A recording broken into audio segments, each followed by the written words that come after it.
Governatore del Veneto Luca Zaia, buongiorno. Buongiorno a tutti. Noi siamo molto felici quando leggiamo i titoli dei giornali la mattina con il suo entusiasmo per l'aeroporto. Anche il sindaco è molto contento. Ecco. Guardi, il tema è questo, è molto semplice. Noi se vogliamo riportare in quota, è caso di dirlo, l'immagine di Cortina, che è la perla delle Dolomiti, ma anche di tutto il resto del comprensorio sciistico delle Dolomiti, lo dobbiamo fare pensando anche a coloro che comunque ci vorrebbero arrivare per un turismo di alto livello con l'aereo. Punto, non c'è altro da aggiungere. Vogliamo restare, scegliamo di indietreggiare, peggio ancora, rinunciamo a tutto quello che sono questi servizi che si danno, però poi è inutile lamentarci.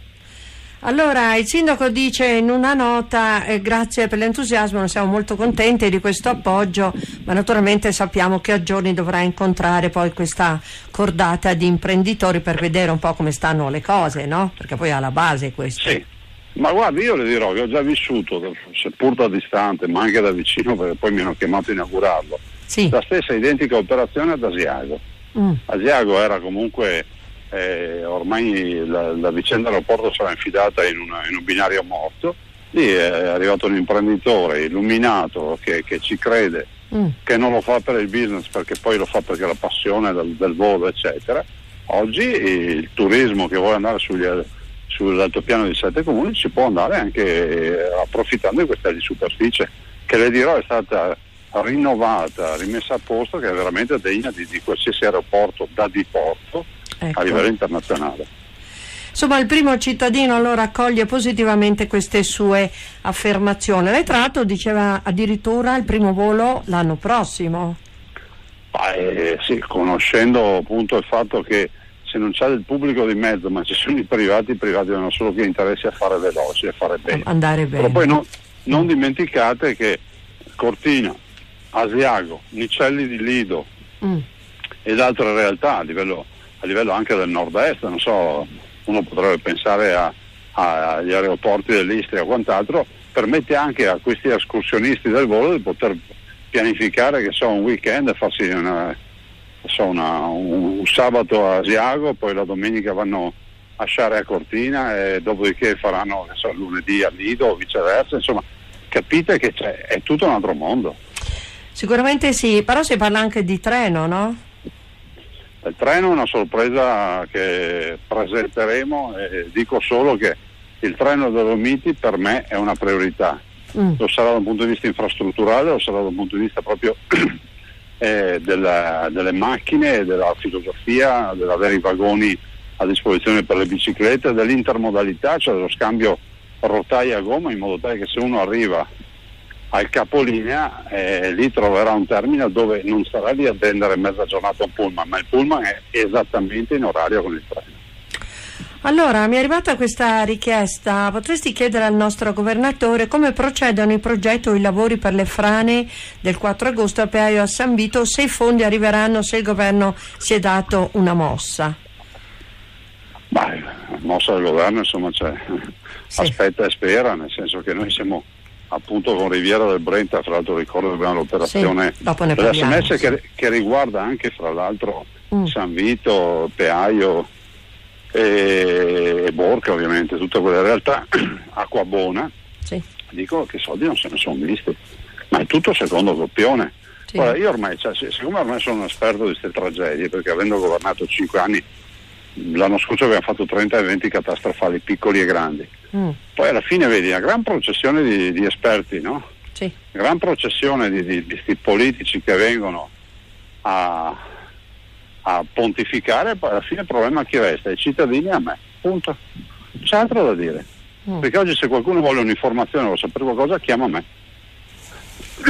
E comunque io mi sento questa responsabilità pur non avendola per legge, perché non sono chiamato a fare interventi sui danni catastrofali, però io non posso lasciare da soli i cittadini. Certo. Senta, allora parliamo della Riviera del Brenta e di questo SMS solidale sul 45500 in abbinata tra l'altro alla regata storica, no? Che ha fatto un po' da cassa di risonanza, no? E, sì. Ecco, questo appello suo, doniamo il più possibile 2 euro, insomma, o se ogni cittadino ne donasse effettivamente 2, riusciremo a raccogliere belle cifre, no? Beh, intanto ricordiamo il numero 45500, ricordiamolo così, 45500, più facile da ricordare. Giusto. 45500. Un SMS sono 2 euro, oppure una telefonata dal telefono fisso da casa per chi non ha il telefonino oppure non vuole usare il telefonino, basta inviare la telefonata e scattano i 2 euro. A ieri sera, primo giorno, avevamo già 50.000 euro raccolti. Ovviamente noi vogliamo fare milioni di euro, per cui invito tutti 45.500 e appunto di fare il messaggio. Sì, mi dimenticavo di dire che riceverete un messaggio di ritorno di ringraziamento da parte della Protezione Civile Nazionale della Regione del Veneto, che dice: grazie di aver donato per le calamità naturali del Veneto. Quali sono queste calamità? Acquabona, Peaio, Borca, San Vito e ovviamente il primis fra tutti, è inutile dirlo, la Riviera del Brenta, per tutti i danni che ha avuto. Tanti.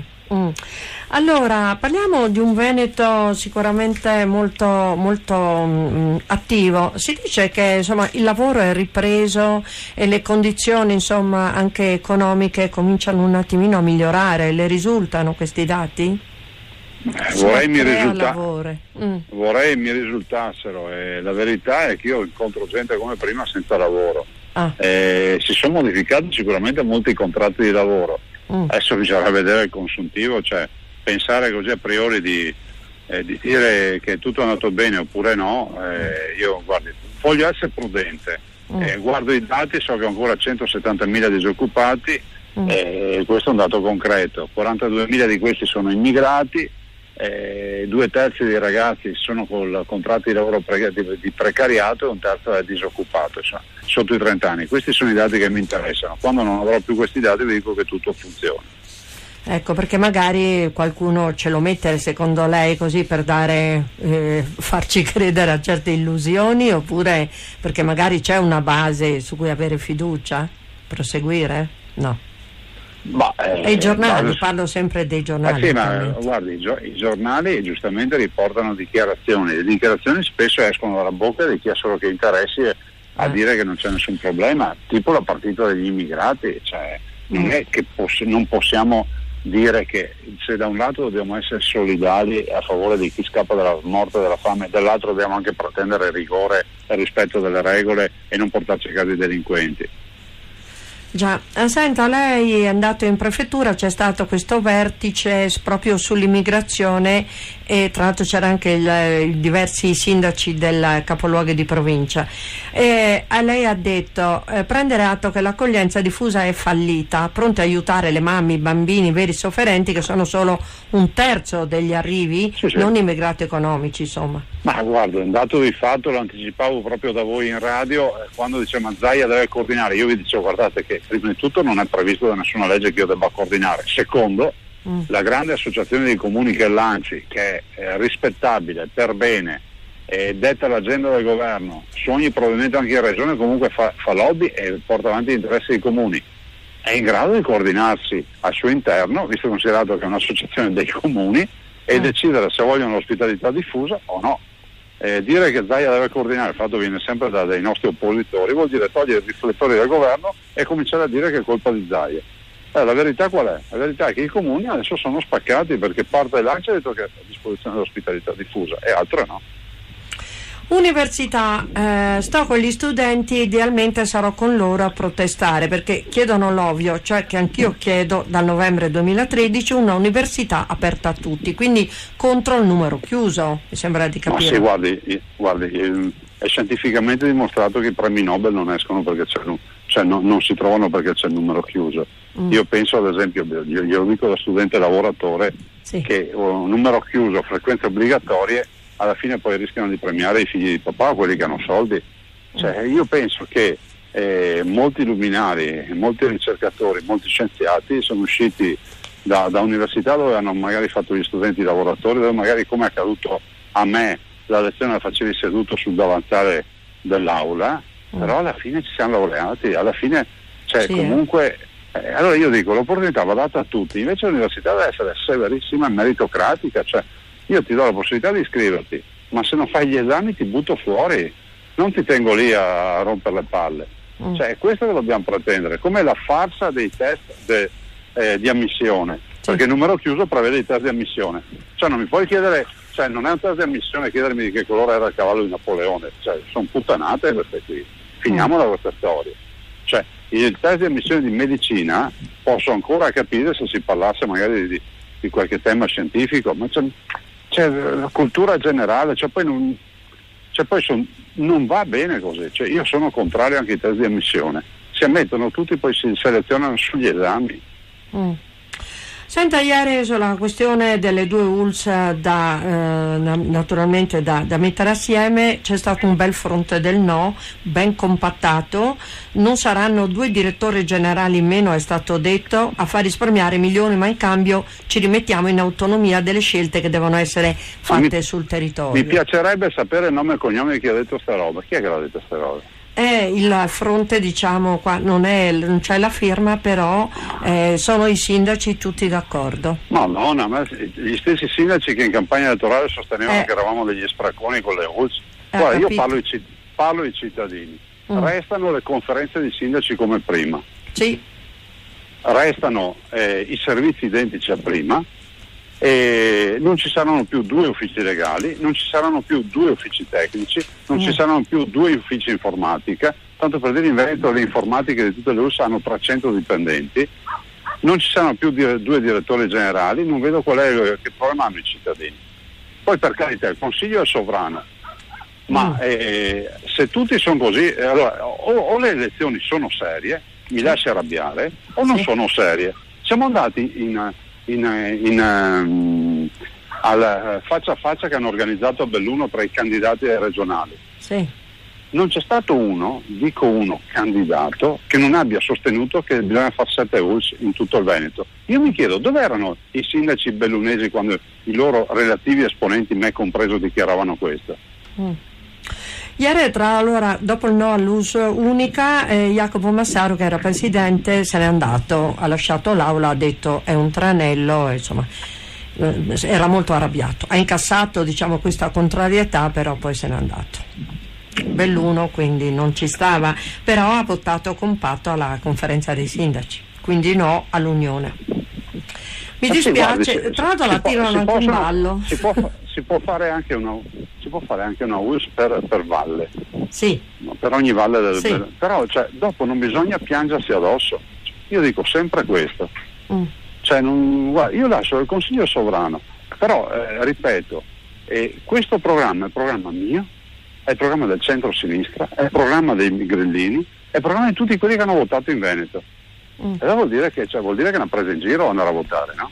Certo. Non si dice sempre i politici devono mantenere le promesse. Vi ricordo che il Presidente del Consiglio, alias Renzi, a Palazzo Chigi ha attaccato il Veneto per il numero delle ULSS. Sì. Allora tutti i sindaci che si lamentano, siccome non è una battaglia mia, mi dicano di che partito sono e poi andiamo a leggere il programma delle regioni del loro partito, perché tutti i partiti prevedono un ULSS per provincia. Sfido chiunque a dirmi il contrario. Allora, insomma, le 2 aziende ospedaliere mantengono entrambe l'autonomia e quindi non c'è. Mi permette di dire, non decidono i sindaci, decide il Consiglio regionale. Infatti vengono giù a Venezia a incontrare lei e quindi avremo motivo. A me non serve incontrare me, cioè il Consiglio regionale, la Commissione, la legge non è in mano mia, adesso la legge è in mano al coro. Però dico, si rispettano le idee di tutti, però nel momento in cui tu mi dici no, mi devi spiegare di no.